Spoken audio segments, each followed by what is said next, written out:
Welcome to Escapists Anonymous, the fantasy fiction book club. I'm Sam. And I'm Dan. For the first time, we're returning to a book series already covered on the podcast. It's Sunbringer, the sequel to Godkiller in the Fallen Gods Trilogy by Hannah Kaner. We pick up with the same characters of Kissen, Elo, Inara and Skedi, plus a few other faces from the first book as they deal with the fallout of Heseth's demise and the belief that Kissen sacrificed her life in the epic struggle. We learn more about the actions of gods, humans, and the ones who bridge the divide between the two, and how all are capable of acts of great compassion as well as horrendous evil. So take a knee, bow your head in supplication, and pray that you've read up to the end of chapter 16, because we're about to present you with a sacred offering that's filled with spoilers. We hope that it pleases you, O mighty listeners.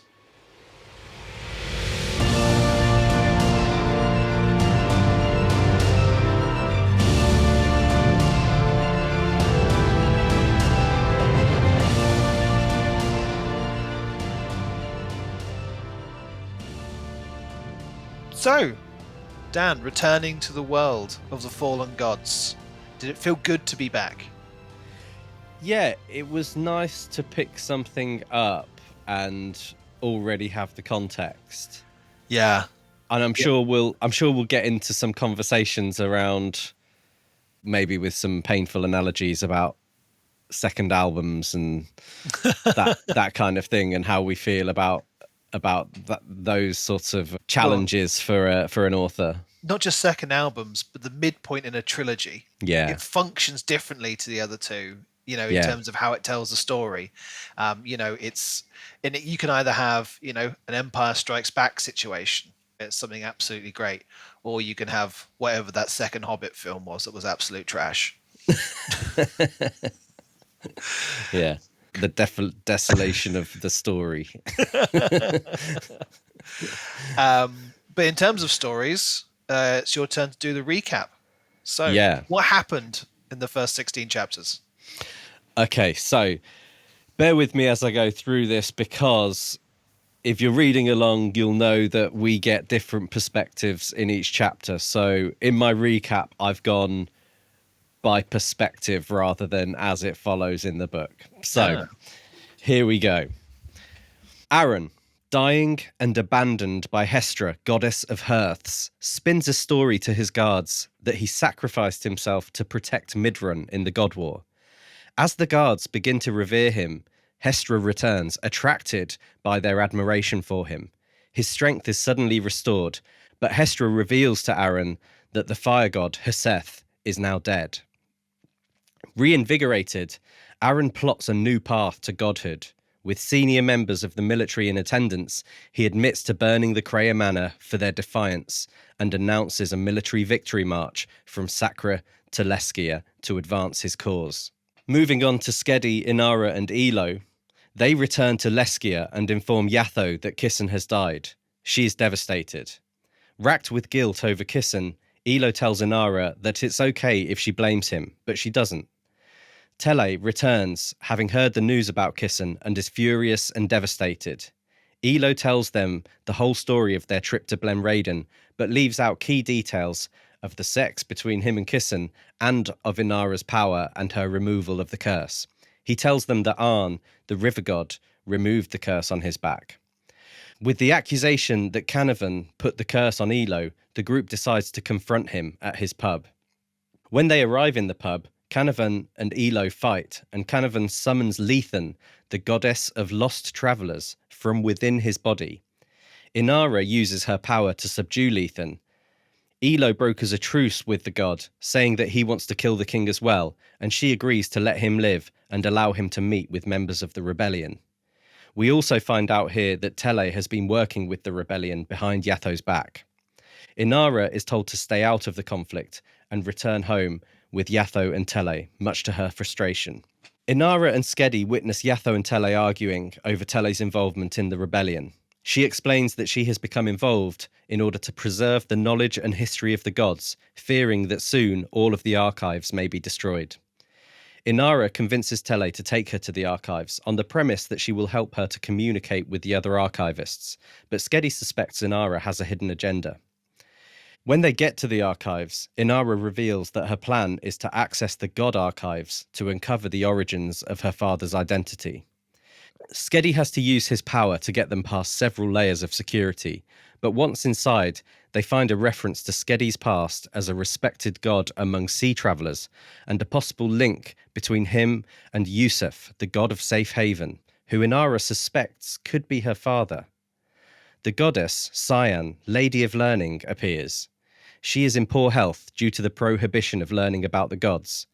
She aids their search, but when Inara asks about her powers, she says she hasn't heard of anything like this for centuries, and that there is nothing about her in the archives.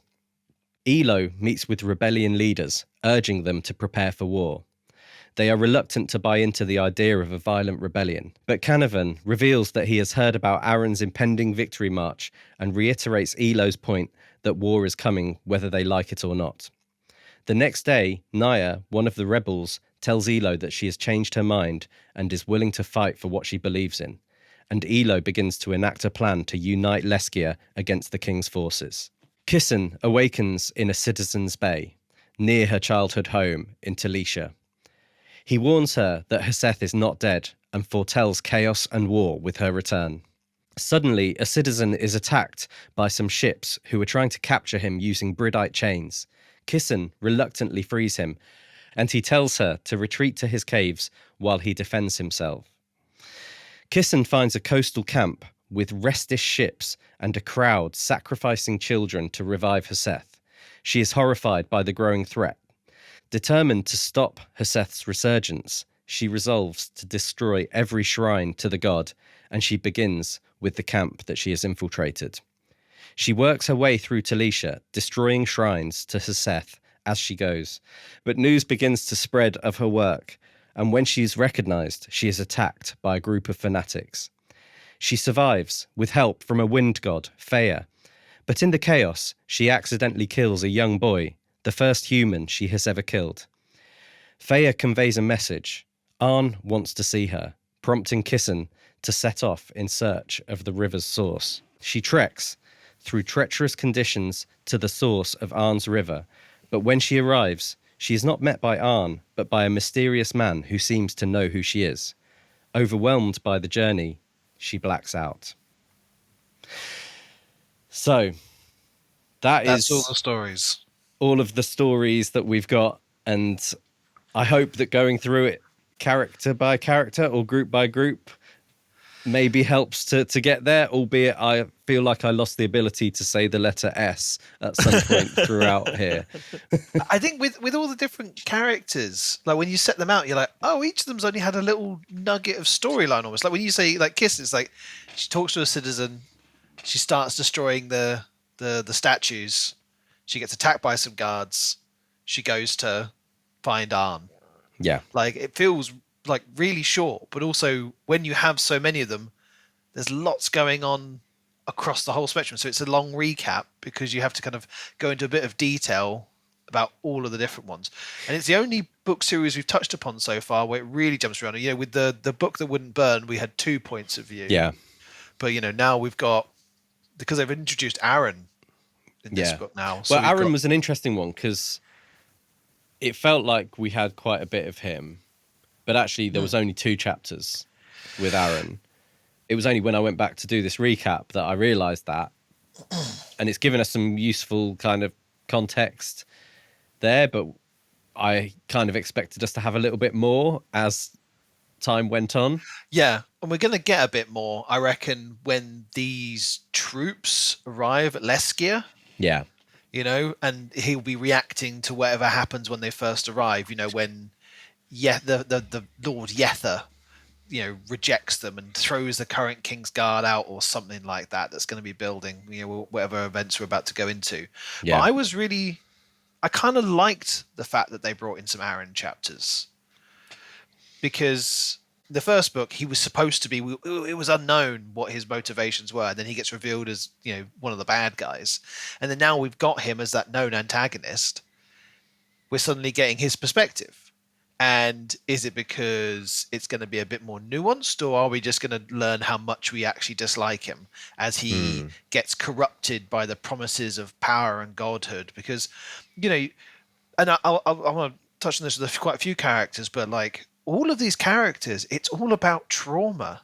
You know, the traumas that are driving them, the traumas they're trying to escape, the traumas they're trying to deal with. And for Aaron, like in his 2 chapters, how many references do we get to when he would be so nervous about to talk to his mother? Oh, how his siblings and his mother would mock him for being the youngest. And like, you know, like he's just trying to be the big man. Yeah, it's Where his family chip on never saw shoulder him. thing, isn't it? Oh, massively. But You it's know, I think so. At the moment, I think all we're really seeing is that kind of despot, you know, standard dictatorish stuff, and we do bit. get to see some of that that kind of chip on shoulder motivation. I'm hoping we're going to get a little bit more. Well, yeah, it's almost like there's 2 halves of him because at one point, you know, when that guard, Peter, when she comes in and she sees that he's got the hole in his chest with everything, and one of his instant reactions was like, you know, like he felt so bad because his lie had been exposed, and he was like, he just felt awful that she was going to realize that he had lied to her, and that feels like kind of a thing that someone will just like feel guilty about that kind of stuff. But And but I think the question there is like, is it guilt or is it embarrassment? And like, is that a shame thing rather than a kind of honor thing?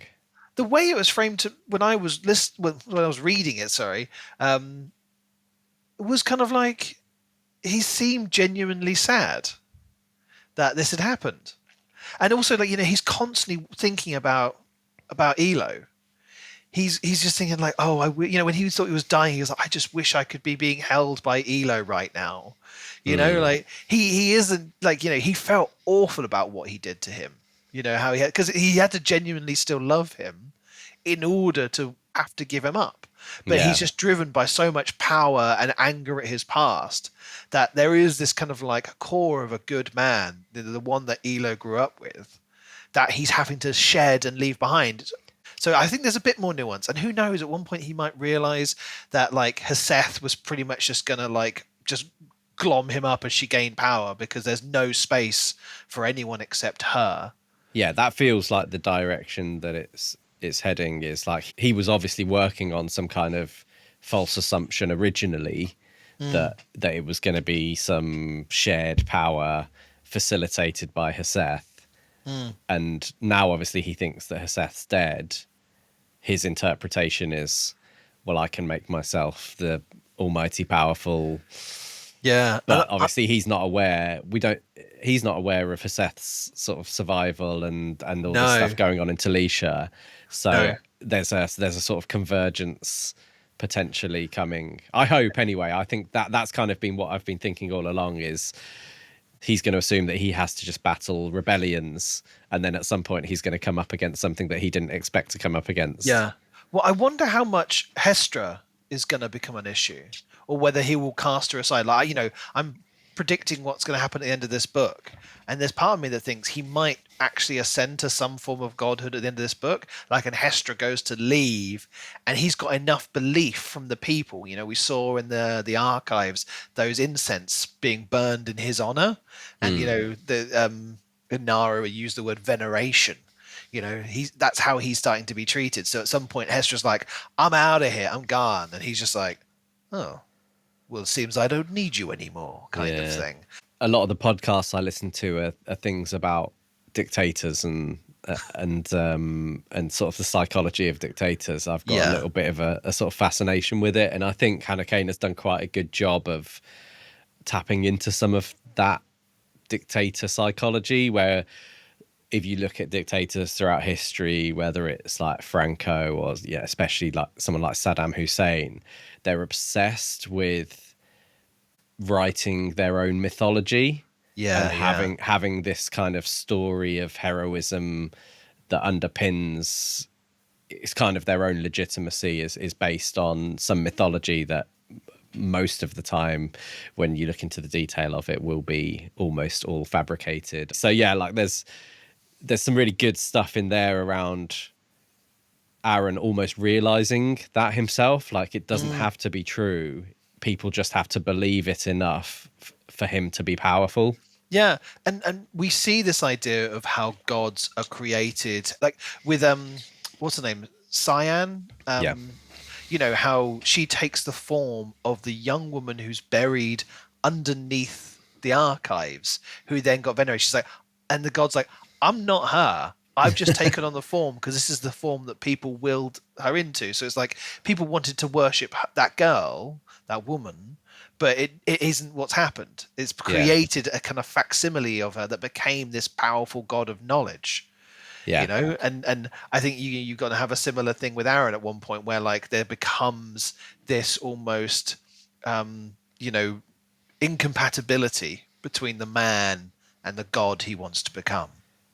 But do you think that could be a precursor, us being introduced to Cyan and that story, for Aaron maybe being mistaken and thinking that he can become a god, whereas Yeah. actually the image of him could become a god, and That would be really cool if suddenly he's confronted Hestra with could become the image of yeah, Aaron or something yeah, like that, and so we've been introduced to the concept of that happening at this stage to yeah. pave And that. then like, you know, the version of him that appears is like taller, slightly more dash, you know, like it's Yeah. the embodiment of the thing he wanted to become. And the god will be like, you could never become this. You're just a man. Yeah. You know, I will become what you wanted to be. And you know, who knows, he might even go, all right, I'll die so that my image of you, you know, in you can live on, or something like that. He's so committed to having the story be Yeah. the thing that gives power. Could be interesting. Yeah, but it has been good, and there have been bits of action, but the pace of it is really different from Godkiller. Like Because it is that kind of second middle book in a trilogy type of, you know, we have to really flesh out the plot here in order well, to sort of prepare for a climax, presumably. not just that, but she split the group. Like Yeah. in the first one, the first few chapters are spent drawing them together. I think when we finished the first half of it, when we did Godkiller, the gang had already been together for like Half of that first half, yeah. So this, you know, Kissen's seemingly not going to join up with them until the very end of this book, if at all. You know, and that's the problem. You want to have these characters go off and do things that feel realistic for the characters and the situations you put them into, but it just means that each story feels more disjointed. At least you've got, you know, Elo and Inara together, but she's introduced Aaron as well. You know, so we're gonna be jumping around at the moment. These three, and you know, now Inara's off some away from Elo. You've got 4 different locations going on, and I imagine those two will come back together because, you know, in the first book, every time you jumped to do a different character, it was still going along the same path. The same events were still happening. Now you're having to jump back in time in order to recap what happened to the other one. And it's, you know, it's what happened with the Game of Thrones book. Sorry, the Song of Fire and Ice.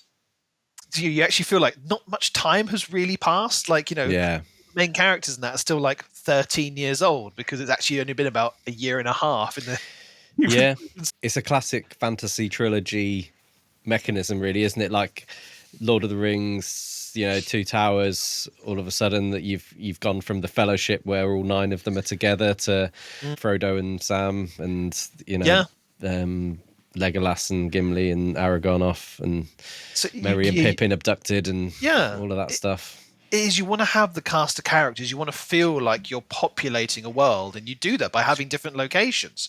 But I want to talk a bit about Kissen because I thought, you know, I mentioned it briefly at the start, like her story feels really light so far. She hasn't really felt like the main character. It feels like it's been more Elo and Inara. Yeah. And the way it's, I mean, I'm really enjoying her story. You know, I mean, she feels like she's in her element. This is her skills coming to the fore. She's surviving. She's fighting. She's like just causing absolute hell against the gods, destroying their statues. She's really driven. You know, she's got such motivation. But her emotions are really interesting because, you know, a citizen, she really was laying into him and hating him. But at the same time, when she realized that he survived the attack, she felt a mix of like, what was it, relief and it was relief and something else, wasn't it? But like the fact that she had a positive emotion, because he was there for her, like her early steps. He gave her treats and stuff. He was a loving figure, and now for her to absolutely hate him must be really conflicting for her. Yeah.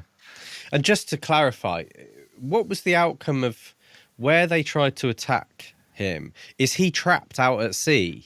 Have they kind of barred him from Yeah, I being think able to get back to... he ended up in not as bad a position as that they were hoping. I think they absolutely wanted to trap him into a very small area of the Yeah. bay, but because he was being chained and dragged under, and she helped get him free, but he's still confined because he takes out a bunch of the ships and stuff, and so like Yeah, I thought he couldn't get back to land. That was the way yeah, I understood it. Was he was kind of he wasn't trapped by the his little resties, cage, whoever they were that were trying to trap him, but they'd managed to sort of lock him out from being able to come back. yeah. He can't, like, it just serves a mechanical function of he can't help Yeah, Kissen anymore. yeah, But you just got that kind of like idea of what is, again, it's the trauma that's driving Kissen. This person who was such a huge figure in her life destroyed everyone else she loves by failing to protect them against a Seth, and then seemingly just dumped her out somewhere, rather than, it would be almost kind of like, you had a loving grandparent who was having sex with your dad. That happens but go with the metaphor, but you have this loving kind of like family figure, and then they're responsible indirectly for the death of all the rest of them, and then they're kind of going, well, I don't want you anymore, get rid of you. Like, you're gonna hate that person, and it's gonna it drives her motivation against all the gods, and to an extent her hatred of Heseth and a citizen are the two things that mean she wants to take out all these other gods. It's the core, like, birth of that motivation. Yeah, but it's interesting because we get a little bit of a flashback to her Vega mentor when went to, her kind of frustration with him for going to ask a god to help him heal an injury or something like that. And I wonder whether we're going to get a little bit more of that kind of, because I think she's very entrenched, or certainly obviously based on that trauma of her family being killed by Heseth and a citizen not really kind of helping much. Like, there's some real kind of deep feelings, and like this guy is potentially going to be a little bit of a bridge from absolute extremism in that sense to kind of a more realist approach to like how you can operate in the real world. I mean, the Vegas, again, we're seeing glimpses that make them very similar to witches. When she's like, oh, we don't get involved in politics and power or whatever it is. That's similar to what Geralt says when he doesn't want to get involved in politics. He just wants to do his job. And you're seeing how the Vega operate in this kind of big shades of grey. They'll work for whoever, because... And it was almost like the name Godkiller is a bit of a misleading name. They're more like the police of the gods, and I think maybe that's what her mentor was. It Pato was trying to convey to her, was that we're here to kill gods if necessary, but if they're not acting up, then why destroy them? You only have to deal with them when they get out of line. If you go around just hating all the gods, it probably won't do you any good. But maybe when she's about to meet this old guy, like you say, she's going to learn that next step of going, yeah, absolutely, Heseth's completely wrong, but the other gods, aren't all just the worst. And we're seeing that in other bits of the story as well. I think the gods were much more framed as being bad and wrong because we were more on the side of Aaron, and it got opened up a bit as the first book went on. But then we get to Sunbringer, and suddenly... we've come to know Skedi a bit more, and we get to see some of the positives that his lies can do. But what did you think about that revelation for Skedi's past? Well, I guess we'd had the clues towards some kind of involvement with sea transportation, hadn't we, at the end of the last book, where we'd had these flashbacks to him over big ships and something to do with the God War and that kind of battle in Blenraden. So I guess it wasn't like a major surprise.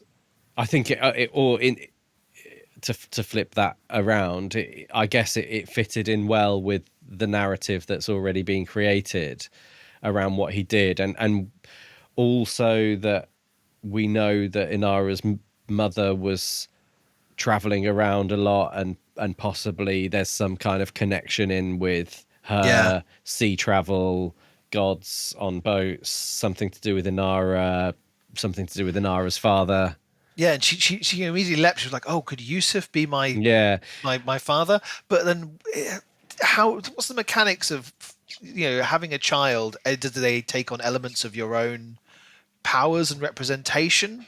Well, Because Skedi says straight away, gods don't yeah, but do that. he also doesn't have huge memories Yeah, of well, his earlier that was life. my first thing. I was like, well, how does he know this for sure? Like, his rationale for that point was really that gods don't have those types of desires. But we know that a citizen was sleeping with Kissen's father. Yeah, and there are So so we many know other for a gods. fact that Yeah, there was this type of hanky panky and the fact going on with yeah, gods the and fact that the humans. gods can take on more human form, and Mm, they have a physicality and they have a sensuality as well. That this we can piece it together and we know that there can be relations between them. And for Skelly to just to dismiss it out of the hand, I think is more driven from his own personality rather than us learning something mechanical there. but do you He'll be think he proved. believes that, or do you think he wanted Inara to believe that and doesn't believe that himself? Oh. Because that was where my thought went to, was like, is he lying to her as some kind of? Nah. No, I you don't reckon think so? I reckon he believes it. He Yeah. believes that God, because he's never experienced it. He just doesn't. It just doesn't enter his head. Whereas he doesn't know everything, but Was that last chapter from his perspective or Inara's? No, it's from his perspective. So yeah, he didn't. He did. he didn't Yeah, we say that didn't. he was We lying. didn't get told that he was saying that as a kind of use Yeah, of yeah, his yeah. power or anything. So No. But I think I don't think Yusuf is going to turn out to be Inara's father. But it doesn't mean it. I don't think it's going to be. I think it still could be another god. For mm, her to have this kind of blend of godlike powers, but it could be someone else, someone who we haven't met yet, or someone who's only been mentioned in passing. Because her power to unravel and control gods, like it's interesting how this stems as a power that can be derived from the gods. yeah, But yeah. Do you think it would need to be some kind of very powerful god? it's going to be a bigwig. It's not going to be one of the little ones. Yeah. You know. So are you thinking maybe one that we've already met that has significant powers? Yeah, maybe like because they mentioned some of the big gods in Blen Raid and some of the flashbacks and some of the like, oh, and so fell at this point, so it could be one of those ones that have been mentioned. And we just, it was just all just world building back at the, when we're reading the last book. But we've now been given this name of Yusuf, who's like one of the big new gods. So we're entering into that, learning a bit more about this wider new pantheon rather than the wild gods of old. But what I thought was weird was if we've got this god Yusuf, who's like big, he's on all the ships. There's a shrine to him everywhere, and his common companion is Skediseth. Well, how come no one remembers Skedi? There's that little description in that the last chapter we were reading, and it mentions how he's a common thing, and the way it refers to him is it's like common knowledge. Is that chapter? Because I checked again, the book isn't implied to be super old, but like, are we to assume that because Skedi was still around at the battle only a few years earlier? But was he forgotten, or have people forgotten him as a result of something that's happened? Yeah, because they say there's a lot of references to Yusuf, don't they? And Yeah. Yusuf's like a new god. Mm.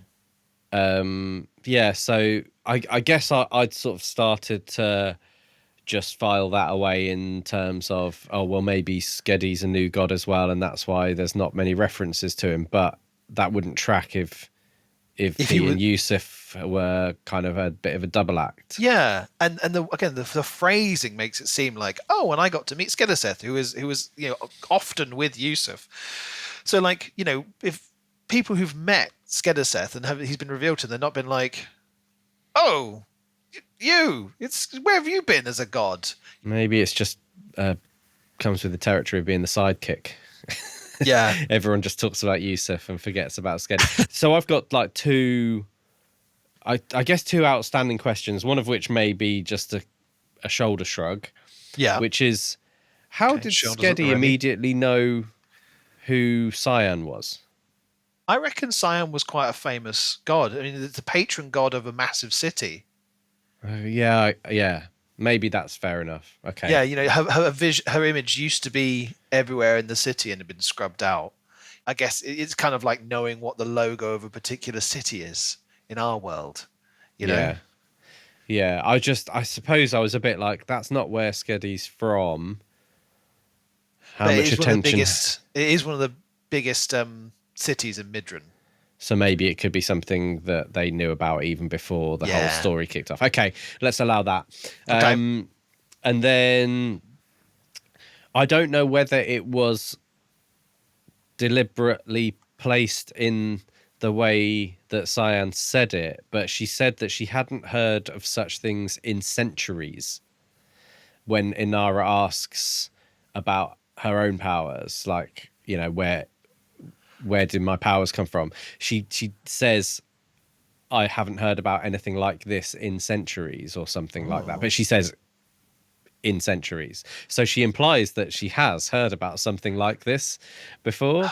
And so I was a bit intrigued by that. And I don't know whether I was just grasping at straws. No. Because I mean, that's probably why they, you know, Hannah Kana chose to have her then go, "Ooh, I'm vanishing off again. I can't tell you anymore." It's just that, like, kind of like, let me give you a little taste. Yeah. But of course, like, you know, no one worships me anymore, so I'm all forgetful. Yeah. So that feels like it could be. It's like they're searching for the wrong thing in the archives. Like they need to search not for themselves, but for some kind of reference to some human god type crossover. I can imagine there'll be like a little while later, and someone mention something about time or centuries, and then I'll go, "By Jove, it's centuries! That reminds me. You know, we need to look back. You know." And then I think you're right. I think that'll be picked up. Like you wouldn't put that in, you know, because if you were never going to mention that again, you'd say, "No, there's never been anything like this before. What a weird thing." Yeah. Rather than going, "Oh, centuries ago, maybe once." If you look right, if you go find the right thing. Because now Inara's committed to lighting a candle and saying a prayer to Cyan at the next Cyan Day or something like that. Well, International Cyan Day, we'll call it. So yeah, it feels like they've set up for a future interaction, perhaps. To come up. And then the last thing that I've got on my list, and I guess he might be an absolute nobody, but this chap that Kissen's run into, who seems to recognise her at the source of Arn's River. Any thoughts about who this is going to be? I think the most boring explanation is if they're working for Arn will have told him. Boring. Yeah, sorry, it is the boring. That was I thought it was like, oh, this is going to be someone who protects the source of Arn's River or something like that. If not, it's another Vega, or it could be like Pato's not actually dead, but I think she'd have recognized him. But I think it could be another Vega, and this is her Yoda moment, you know, in the swamps of Dagobah. You know, she's like beaten down, she's on the run. She's going to hide out here, get a bit more training, learn a bit more about like how to use the gods for good, as well as just like smashing their faces in. Yeah. You know? Yeah, I mean, I guess I totally overlooked the idea that it could just be Arn said to this chap, I'm expecting someone called Kissen to arrive at about midday. But it's because it's a good way to end a chapter, to like, yes, I know who you are. Ooh, mystery. And she wakes up, he's like, yes, so I've received the paperwork about you. It looks like everything checks out. Just need to do some identity checks and I can give you some training. You're just like hotel concierge. Yeah. I mean, I was thinking, I don't know who it really could be that we've had any reference to in terms of male characters that are a bit older. And if it is going to be someone who knows it, it's going to be another Vega who was like, I remember Pato training you, and I recognized your scar and your tattoo and your general bad attitude. You're good, but you could be great. Exactly, it'll be that guy. So yeah. All right. Have you got anything? Have you got any other final things that you wanted to cover off? I really loved when Inara gave Skedi the button, and now it's like part of him. You know, it just kind of merges in, like the offerings given directly to the god, and then you had Lethan, who's got all the charms and stuff hanging off her. It's like, oh, the history there of all the people who've given those to her. They represent things, and how the image of a god can be affected by a human. I just thought that was really, really cool, because like it's that interplay again between gods and humans. They give, they take, they work so well, and it's just one of those small things. And what else could happen to Skedi over time? Like what else could be given? And you almost want to see the timelines of gods there. The suggestion of it, like some of the big ones when they got a particular thing. When they describe how a god appears in front of you, like is that their chosen appearance, or has that been formed or molded in some way by human belief? I thought that was really, really cool. Yeah. My last thing is actually kind of like, we're starting a second book of the series, and I'm trying to figure out where the message of these books is heading. Because we're being shown gods can be capable of great evil. Aaron is now a human who's ascended to godhood, but it was also like humans are doing horrible things. And I can't imagine the rebellion movement itself is going to be completely good, because you've got someone like Canavan who's also really morally compromised. What is Hannah Kana telling us with these books? Is it comments on institutions? Are we going to find out that the archivists are also equally corrupt? Is it something about like, individuality is the important thing? Or is it just going to go for a kind of, well, there's compromise in there somewhere? What's the message? Yeah, I've actually been thinking about that as we've gone along, and then just reflecting on Godkiller as well as the first 16 chapters of this. And so far, I think it's a little bit of a be careful what you wish for type of message. The grass is always greener, etc. And there's probably a downside to everything, which is like super negative. Yeah. But and then obviously like with that comes perhaps something around, be careful about choosing what you put your faith in, and there's lots of sort of political things that you could potentially think of at the moment going on that you could tie that sort of thinking to. It sort of has its relevance. I don't know what you're referring to. We don't talk about that kind of thing. I like that as an angle, and I think it ties in one of the things I was thinking about, which is the idea of equivalent exchange. Like, the Full Metal Alchemist kind of like, what you have to give in, you also have to take away.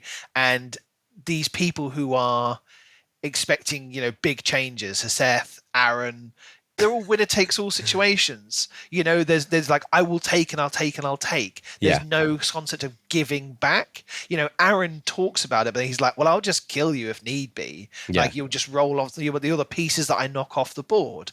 So I wonder if it's this idea of, and the same with Kissen. She's kill, kill, kill. And are we going to see the character growth of her being, that reference to Pato taking Arn's, blessing? It's like, no, it's equivalent exchange. You have to give as much as you take. There needs to be balance between these two sides, and you can't have one without the other, because gods and humans are so intrinsically linked, like literally in this world as much as metaphorically. So I feel like we're going to get to some point there where there's going to be, Inara is going to be this perfect bridge between the two, where like she can unwind, she can unravel, she can build as much as she can take away. Yeah, so I guess we've touched on quite a lot of things that we think might happen. Do you want to make a bit of a prediction for where we're heading?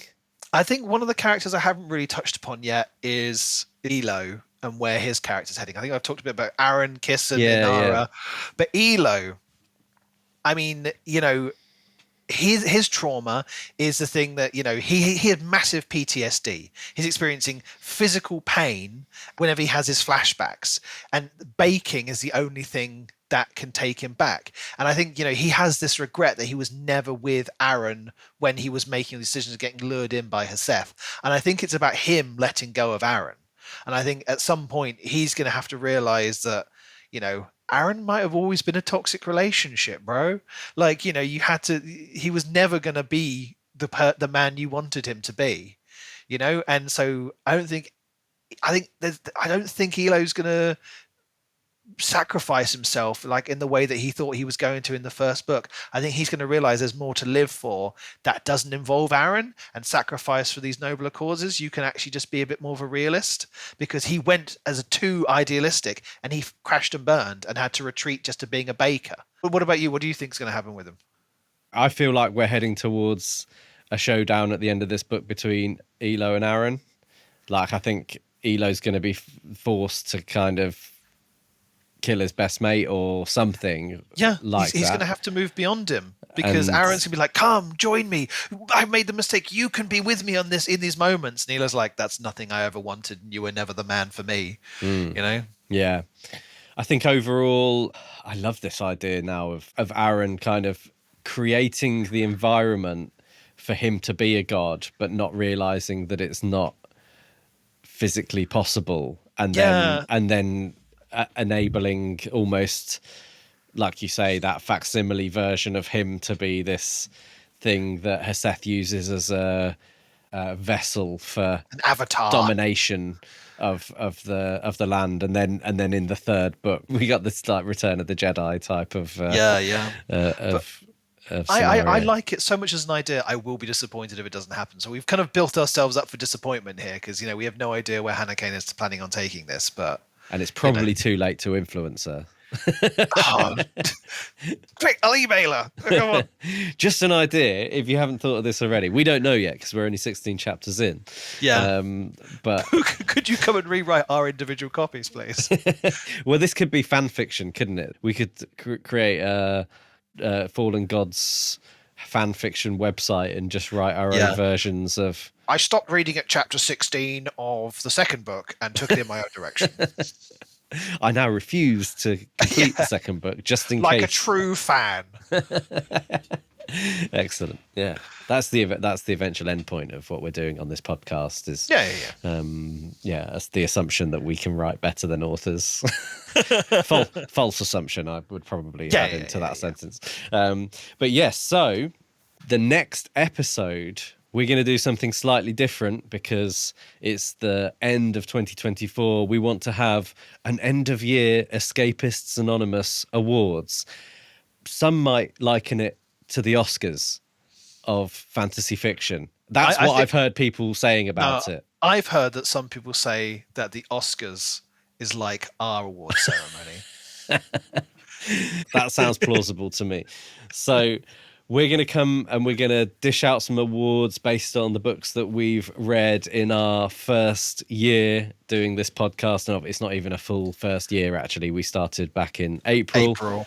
But end of year seems like a good time to have some fun, dish out some awards, make some totally unnecessary comparisons between different books and different characters and different magic systems and that kind of thing. 'Tis the season. So join us for that. And in the meantime, read up until the end of chapter 37 of Sunbringer, and we will pick that up in the first episode in 2025. So it gives you a little bit of extra time over Christmas to work your way through those chapters, and we'll be back then. If you have your own views on the first 16 chapters of Sunbringer, get in touch either in the comments section if you're watching on YouTube. Let us know whether you liked it, what you've enjoyed, what you haven't enjoyed, where you think it's going, what your theories are. You can find us on social media at Escapists Anonymous Pod, and we'd love to hear your views. But all that's left for me to say is we'll see you in the next episode. So it's goodbye from me. And goodbye from me.